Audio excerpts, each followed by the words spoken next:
Okay, so the other day I had a huge incident happen as I'm driving my family home from swimming. So we live out in the country. We're driving down not very traveled road. I look off to my left and I see somebody walking down their driveway. And then immediately out of my peripheral vision, I see a dog run in front of me. I slam on the brakes, try to stop as quick as I can, and then I end up clipping the back hip of this very large dog. It was halfway to a horse, basically. But anyways, I stop the car, and then I hear this guy who was coming down the driveway screaming and yelling. And, I assume he's screaming and yelling at his dog because his dog just ran out from the bushes, couldn't be seen, and then immediately popped in front of my car. And I hit his dog. So I thought he was screaming and yelling at his dog. At the time, my window was down. So I stop and I realize that he's cursing and yelling and screaming profanities at me because I hit his dog. So obviously emotions were high. He keeps going. I say, oh, I'm so sorry. And then, like, what the F are you doing? Blah, blah, blah.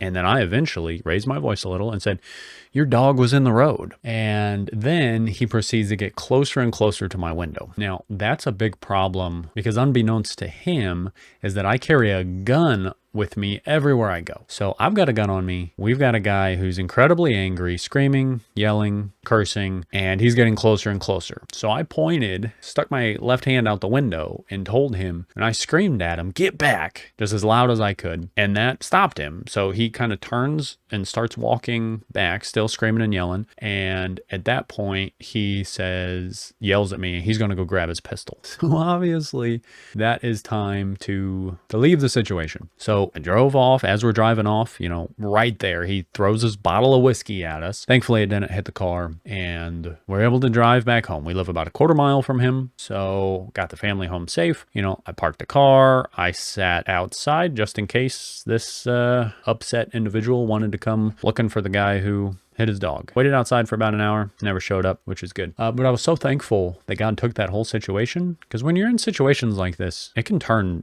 very, very quickly. And you don't know how you're going to react to those situations until you're right there in it in the moment. The very first thing was that I did not brandish my firearm. It was not time to pull out my gun and say, hey, look at this, back up, buddy. At least in my state, you pull a firearm when your life is threatened, you feel like great bodily harm is going to come to you or your family. And it wasn't there yet. That God put it on my heart to yell at this guy, to prevent him from getting close, possibly start grabbing me, punching me, because he was just incredibly upset. Obviously, I hit his dog, but he was hysterical and, he threatened to go grab a pistol. So I believe that had he had a pistol on him, one, he would have shot me. Two, if he kept coming, he would have tried to grab me and fight me, pull me out of my car, or something like that. But he put it on my heart, or he controlled the whole situation for me to yell at him so he didn't get shot. This guy doesn't know I got a gun on me right now, ready to go, ready to shoot someone in the face if I need. He doesn't know that. So I was so thankful that it didn't come to that I was able to use my words to stop the situation and then drive away. It teaches my boys that